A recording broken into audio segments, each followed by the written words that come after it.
तो ये वाली वीडियो में हम क्या करेंगे, जो हमारा चैप्टर नंबर 2 है पोलिनोमियल्स, उसका बेसिक कवर करेंगे कि इसमें हम पढ़ेंगे कि पोलिनोमियल्स क्या होते हैं, पोलिनोमियल्स के टाइप्स को पढ़ेंगे और जीरोज क्या होते हैं, अलग अलग टाइप्स के जो पोलिनोमियल है किसके कितने नंबर ऑफ जीरोज हो सकते हैं, इसकी बात करेंगे। तो सबसे पहले हम देखते हैं कि पोलिनोमियल्स क्या होते हैं। पॉलिनोमियल्स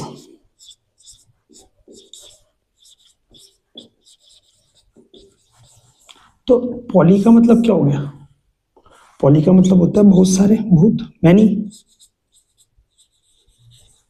एंड नोमियल्स, नोमियल का मतलब हो गया टर्म। तो पोलिनोमियल्स का बेसिक मतलब हो गया कि मैनी टर्म, दैट मीन जिसमें बहुत सारी क्या हो, टर्म हो, बहुत सारी क्या हो जिसमें टर्म हो। पॉलिनोमियल, दो टर्म आ गई इसमें, पॉलिनोमियल। तो पॉली का मतलब क्या होता है, मैनी यानी कि बहुत सारे, नोमियल का मतलब क्या हो गया, टर्म, मतलब ऐसे हमारे फंक्शन जिसमें हमारी बहुत सारी क्या हो, टर्म हो, बहुत सारी क्या हो, टर्म हो, उनको हम पोलिनोमियल्स बोलते हैं। तो पोलिनोमियल्स क्या है, कंटेन मैनी टर्म। तो पॉलिनोमियल को लिखने का हमारा नॉर्मल तरीका क्या होता है, तो हम इसे पी से लिखते हैं, पी मतलब पी यहाँ पे इंडिकेट करता है पॉलिनोमियल को। और जो पॉलिनोमियल होता है उसमें हमारा एक पर्टिकुलर वेरिएबल होता है। खैर हमारे पास अलग अलग टाइप्स के पॉलिनोमियल हो सकते हैं, ऐसे भी हो सकता है 1 वेरिएबल में पॉलिनोमियल हो, 2 वेरिएबल में पॉलिनोमियल हो, 3 वेरिएबल में पॉलिनोमियल हो। बट हम नॉर्मली बात कर लेते हैं कि हमारा जो नॉर्मल एक पॉलिनोमियल है उसमें हमारा एक ही वेरिएबल है। तो अगर वेरिएबल हमारा x होगा तो इसको लिखने का तरीका हो जाएगा px। अगर वेरिएबल y हो गया तो लिखने का तरीका क्या हो जाएगा, py। तो पॉलिनोमियल क्या होता है, ऐसी टर्म, सॉरी ऐसे हमारे फंक्शन वगैरह होते हैं, ऐसे हमारे अलजेब्रिक एक्सप्रेशन है जिसमें क्या होता है, बहुत सारी टर्म होती है। तो पॉलिनोमियल की डेफिनेशन क्या हो जाएगी, polynomials are the algebraic expression contain many type of term, many term. और इसको नॉर्मल लिखने का तरीका हो जाएगा P X and P Y. Clear. तो यहाँ पे मैं पहले डेफिनेशन लिख देता हूँ कि पॉलिनोमियल हम किसे बोलेंगे।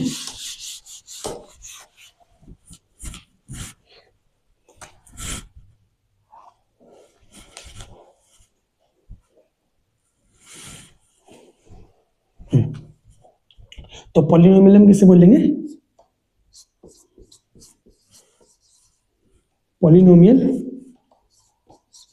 polynomials are those algebraic expressions containing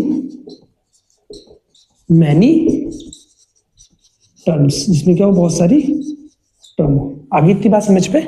अच्छा, क्या सारे के सारे अलजेब्रिक एक्सप्रेशन जो, क्योंकि टर्म तो भाई बेसिकली उन पे होगी ना, क्या हमको पॉलिनोमियल्स बोल सकते हैं? नहीं, तो ऐसा नहीं है। तो पॉलिनोमियल्स के हमारे एग्जांपल क्या क्या हो जाएंगे, तो पॉलिनोमियल के हमारे एग्जांपल हो जाएंगे जैसे एक्स स्क्वायर प्लस 1/x।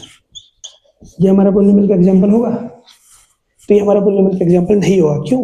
क्योंकि यहाँ पे जैसे अपॉन में x आ गया, तो अगर मैं x को ऊपर भेज देता हूँ तो एक्स स्क्वायर प्लस एक्स की पावर यहाँ पे कितनी हो जाएगी। हमें पता है जब हम किसी वेरिएबल को डिनोमिनेटर से ऊपर हम शिफ्ट करते हैं, डिनोमिनेटर में शिफ्ट करते हैं, तो उसकी जो पावर होती है उसका साइन चेंज हो जाता है। तो नेगेटिव पावर आ गई, यहाँ पे क्या आ गई, नेगेटिव पावर। तो अगर वेरिएबल की पावर नेगेटिव आ रही है, वेरिएबल की पावर क्या आ रही है, नेगेटिव आ रही है, वेरिएबल्स पावर इज नेगेटिव। अगर वेरिएबल्स की पावर क्या आ जाए, नेगेटिव आ जाए, तो क्या हम उसे पॉलिनोमियल बोलेंगे? तो उसको हम पॉलिनोमियल नहीं बोलेंगे। बोलो कोई दिक्कत की बात, क्लियर इतना? ठीक है। इसके साथ साथ जो हमारा पॉलिनोमियल और कब नहीं बोलेंगे, यदि वेरिएबल की पावर, वेरिएबल जो हमारा रूट में आ जाए, क्या आ जाए, रूट में, और वेरिएबल की पावर जो है वो पॉइंट में आ जाए, और वेरिएबल की पावर जो है वो फ्रैक्शन में आ जाए। क्लियर। तो हमारा वेरिएबल की पावर रूट में नहीं हो सकती, वेरिएबल की पावर हमारी डेसिमल भी नहीं हो सकती, वेरिएबल की पावर फ्रैक्शन में नहीं हो सकती, वेरिएबल की पावर नेगेटिव नहीं हो सकती। तो अगर ये हमारा कुछ भी हो रहा है तो उन अलजेब्रिक एक्सप्रेशन को हम नॉर्मली पॉलिनोमियल नहीं कहते। इतना क्लियर। तो हमारे पास एक क्वेश्चन आ रहा है इसके बाद,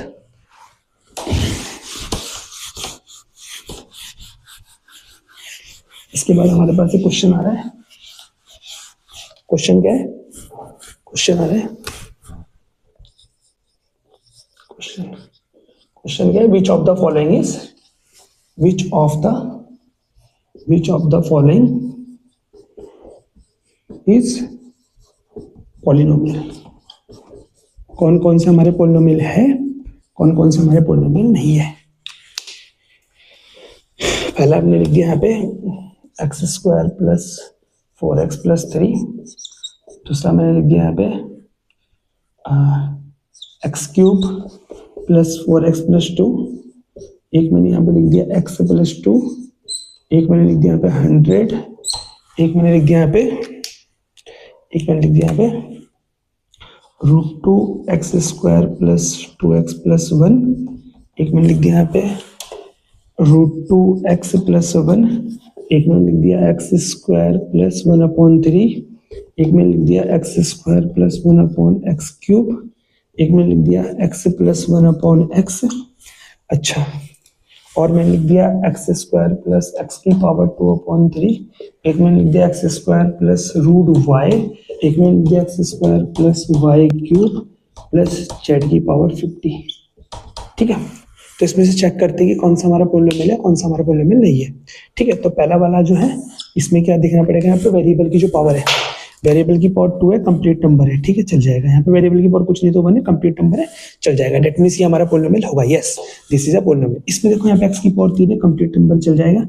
एक्स की पावर 1 है, कंप्लीट नंबर चल जाएगा, तो ये भी हमारा पोलिनोमियल होगा। इसमें देखो एक्स की पावर कुछ नहीं तो 1 है और हमारा एक्स की पावर 1 है, यही पे खाली वेरिएबल है, तो ये भी हमारा पोलिनोमियल होगा। क्या 100 होगा पोलिनोमियल? तो 100 को मैं ऐसे लिख सकता हूँ 100 × 1। क्या 1 को मैं किसी वेरिएबल की पावर 0 लिख सकता हूँ? एक्स की पावर 0 की किसी भी चीज की पावर 0 होती है तो 1 आता है। यस, तो मैंने ऐसा तो नहीं बोला कि वेरिएबल की पावर 0 नहीं हो सकती। डेट मींस ये भी हमारा पोलिनोमियल होगा। यस, कोई दिक्कत की बात तो नहीं है। ठीक है, इसके बाद हमारा √2x square plus 2x plus 1। अब यहाँ पे x की पावर 2 है, कंप्लीट नंबर। यहाँ पे x की पावर 1 है, कंप्लीट नंबर। डेट मींस ये पोलिनोमियल होगा। अब कोई बोलेगा भैया यहाँ पे 2 पे तो रूट आ गया। 2 is not variable, 2 is the constant term. Constant में रूट हो सकता है बट वेरिएबल में रूट नहीं हो सकता। वेरिएबल में रूट नहीं चलेगा, कांस्टेंट में अगर रूट है तो चल जाएगा। तो ये हमारा पोलिनोमियल होगा। ठीक है, नेक्स्ट यहाँ पे भी हमारा जो वेरिएबल है वो तो कंप्लीट पावर है उसकी, जो कांस्टेंट नंबर है उसमें रूट है, तो कांस्टेंट नंबर पे रूट चल जाएगा, तो ये पोलिनोमियल होगा। यहाँ पे x की पावर 2 है, कंप्लीट नंबर है। अब तुम बोलोगे भैया 3 डिवाइड में आ गया। भाई 3 कोई वेरिएबल कोई सा है? 3 डिवाइड में आ सकता है, कोई वेरिएबल डिवाइड में नहीं आ सकता, क्योंकि वेरिएबल की पावर नेगेटिव नहीं हो सकती। तो ये भी हमारा पोलिनोमियल होगा। अब यहाँ पे देखो वेरिएबल अपॉन में आ गया, इसे ऊपर भेजो x की पावर -3 आ जाएगा, वेरिएबल की पावर नेगेटिव आ गई, तो ये पोलिनोमियल नहीं होगा। यहाँ पे x को ये यहाँ पे देखो इस x को ऊपर भेजो, x की पावर -1 हो जाएगी, वेरिएबल की पावर नेगेटिव होगी, ये पोलिनोमियल नहीं होगा। वेरिएबल क्या होता है? वेरिएबल हमारे A to Z कोई भी अल्फाबेट हो सकता है जब तक उसमें बोलना नहीं है कि वो कांस्टेंट है। जैसे क्वेश्चन ने बोल दिया, सपोज करो क्वेश्चन ने बोल दिया कि A कांस्टेंट है, तब उसे कांस्टेंट कंसीडर करो, तब उसे वेरिएबल कंसीडर नहीं कर सकते। Normally x y z w कोई भी अल्फाबेट को हम नॉर्मली वेरिएबल कंसीडर कर सकते हैं, क्योंकि वो अपनी वैल्यू को चेंज कर सकता है। कांस्टेंट अपनी वैल्यू को चेंज नहीं कर सकता। बट अगर क्वेश्चन में बोल दिया कि ये वेरिएबल जो a है वो कांस्टेंट है, तब उसे कांस्टेंट हम एज्यूम कर सकते हैं। कोई दिक्कत की बात तो नहीं। ठीक है, यहाँ पे देखो जो वेरिएबल है उसकी पावर फ्रैक्शन में आ गई, तो ये भी नहीं चलेगा। यहाँ पे y वेरिएबल है, क्योंकि मैंने बोला अल्फाबेट्स वेरिएबल हो सकता है। अब तुम बोलोगे भैया यहाँ पे तो 2 वेरिएबल आ गए, एक x और एक y, तो भाई अलजेब्रिक एक्सप्रेशन में 2 वेरिएबल भी हो सकते हैं, पोलिनोमियल 2 वेरिएबल का भी हो सकता है। खैर वो बात अलग है कि हम जो सॉल्व करेंगे वो 1 वेरिएबल का पोलिनोमियल सॉल्व करेंगे, बट वेरिएबल 2 की पावर मतलब जो वेरिएबल है एक अलजेब्रिक एक्सप्रेशन में 2 वेरिएबल हो सकते हैं, यहाँ पे x यहाँ पे y, बट y में रूट आ गए तो वेरिएबल में रूट नहीं चलेगा, तो ये पोलिनोमियल नहीं होगा ये वाला। अब इसमें 3 वेरिएबल आ गए x y z, तो भाई पोलिनोमियल मैंने कहा जरूरी नहीं पोलिनोमियल में एक ही वेरिएबल हो, एक से ज्यादा ही वेरिएबल हो सकते हैं। तो यहाँ पे x की पावर 2 है, कंप्लीट नंबर है, y की पावर 3 है, कंप्लीट नंबर है, z की पावर 50 है, कंप्लीट नंबर है, तो ये हमारा पोलिनोमियल होगा। कोई दिक्कत की बात इतने में क्लियर? ठीक है, बहुत बढ़िया। अब हमें ये समझ आ गया कि पोलिनोमियल क्या होते हैं, हमें इतना समझ आ गया कि पोलिनोमियल क्या होते हैं, ये हमने समझ लिया।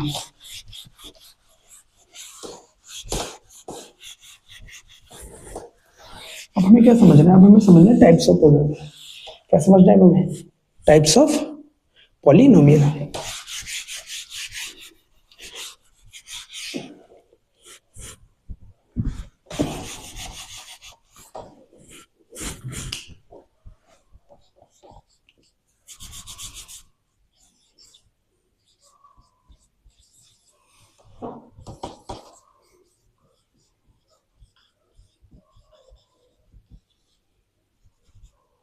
Types of polynomial.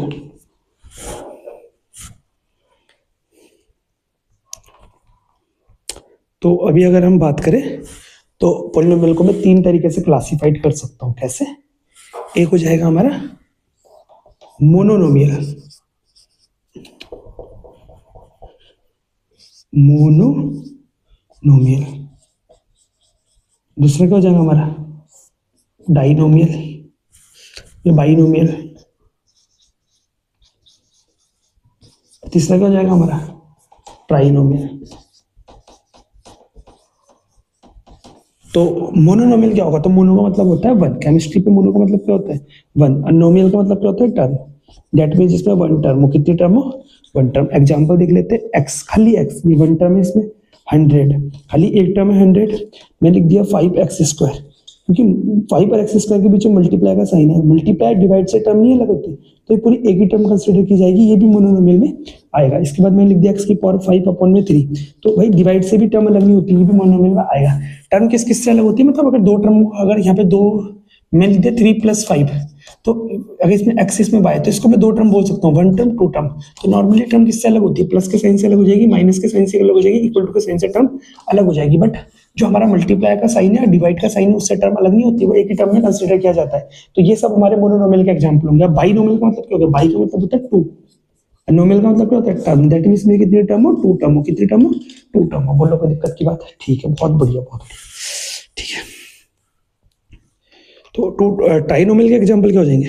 Sorry, binomial के एग्जांपल क्या हो जाएंगे? जिसमें दो टर्म होगी। इसमें कितने टर्म होगी? दो टर्म होगी। जाएगी, जिससे मैंने लिखा x+2, यस। एक में लिखा x+y, yes, one term two term. एक में लिखा 3x+2y, एक ही पूरी टर्म है, एक ही पूरी टर्म है, इसमें भी दो टर्म है। एक में लिख दिया x² + 5, इसमें भी दो टर्म है, वन टर्म टू टर्म। तो ये भी हमारे बाइनोमियल के एग्जाम्पल होंगे। अच्छा, ये ध्यान रखना है कि कहीं हमारा वो ना जाए, वो कहीं पोलिनोमियल ही ना हो, कोई फ्रैक्शन वगैरह में पावर होगी तो पोलिनोमियल ही नहीं होगा, वो एग्जांपल नहीं हो सकता। First of all the algebraic expression have to be polynomial, उसको पोलिनोमियल होना पड़ेगा, तब उसमें मोनोमियल, बाइनोमियल, ट्राइनोमियल की बात करेंगे। ठीक है। अच्छा, यहाँ पे हमारा ट्राई मतलब 3, अनोमियल मतलब टर्म, जिसमें दैट मींस इसमें कितने टर्म हो? 3 टर्म हो। एक एग्जांपल लिख देते हैं, बाकी तो तुम समझदार ही हो। x² + 5x + 3 लिख दिया। बाकी आगे ट्राइनोमियल के एग्जांपल आते रहेंगे तो हम कवर कर लेंगे। तो इसमें हमारे 3 एग्जाम, इसमें 3 टर्म है, 1 2 3। अब एक बताओ, चलो, √x² + 2x + 1/x, क्या ये होगा? 1 2 3, हाँ भाई बिल्कुल 3 टर्म है, 1 2 3। ओ भाई मेरे भाई, यहाँ देखो वेरिएबल, अब ये क्या आ गया? यहाँ पे वेरिएबल जो है वो फ्रैक्शन में आ गया भैया, अपॉन में आ गया। अगर इसे ऊपर भेजूंगा पावर नेगेटिव हो जाएगी, वेरिएबल की पावर नेगेटिव हो गई तो पॉलिनोमियल ही नहीं होगा। अगर पॉलिनोमियल नहीं है तो ट्राइनोमियल कहां से हो जाएगा फिर? क्लियर? तो ये हमने एक तरीके से क्लासिफिकेशन करा। क्लियर? इसके बाद हम क्लासिफिकेशन करेंगे on the basis of their degree. Degree के बेसिस में क्लासिफिकेशन करेंगे। क्लासिफिकेशन में हम खाली वन वेरिएबल वाले पॉलिनोमियल की बात करेंगे, क्योंकि हमें कोई टू वेरिएबल वाला पॉलिनोमियल पढ़ना ही नहीं है, समझ लो। इस चैप्टर में तो नहीं पढ़ना है। इस चैप्टर में जितने भी हम एग्जाम्पल वगैरह, क्वेश्चन वगैरह करेंगे, उसमें हमारे सारे के सारे वेरिएबल जो होंगे वो वन होगा, एक वेरिएबल होगा, 2 और 3 वेरिएबल नहीं होंगे। खैर होते वो पॉलिनोमियल, बट हमें यहाँ पे सॉल्व नहीं करने, वो जो हमें सॉल्व करने है उसी की बात करेंगे। तो on the basis of their degree. अब डिग्री क्या होता है? Degree is the highest power of the variable. Degree is the highest power of the variable. तो डिग्री यहाँ पे लिख देता हूँ, डिग्री क्या होती है? डिग्री, क्योंकि हमें डिग्री पता होनी चाहिए क्या होती है degree. Degree is the highest power of variable. Highest power of variable, variable की जो हाईएस्ट पावर होती है उसे हम डिग्री बोलते हैं। तो डिग्री के बेसिस में अगर मैं क्लासिफिकेशन करूं तो भी हमारे पास तो हमारे पास टोटल 4 टाइप के पॉलिनोमियल हो जाएंगे। कितने टाइप के हो जाएंगे? 4 टाइप के। एक को बोलेंगे constant polynomial, constant polynomial, constant polynomial. दूसरा क्या हो जाएगा हमारा?